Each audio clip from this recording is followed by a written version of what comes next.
The first time I heard my wife scream like that, I thought something terrible had happened.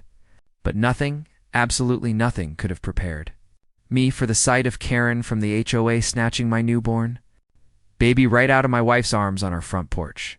That's how the nightmare began. Karen had been a thorn in our side since we moved into this quiet cul-de-sac. She didn't like our porch swing, said it violated the HOA's visual standards. She hated our dog, said he barked too loud. But when she crossed the line into my family, into my child, that's when things went from ridiculous to dangerous. You see, my wife had just come home from the hospital.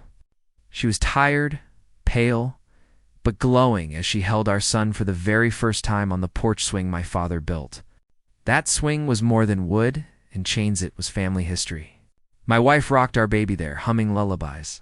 Then Karen stormed up. The HOA doesn't allow children outside without proper paperwork, she barked.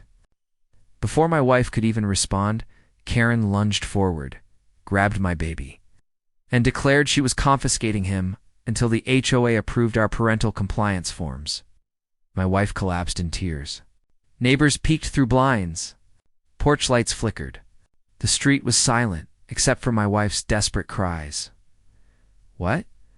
Karen didn't know what she'd never bothered to ask, was that I'm the county sheriff.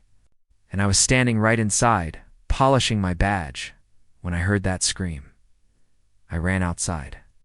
Red and blue sirens flared as I radioed my deputies. Karen stood frozen, clutching my baby, suddenly realizing she wasn't dealing with some scared family. She was facing the law. The look on her face when I pulled my badge from my belt? Pure terror. She tried to explain. She mumbled about rules and HOA authority. But authority ends where family begins.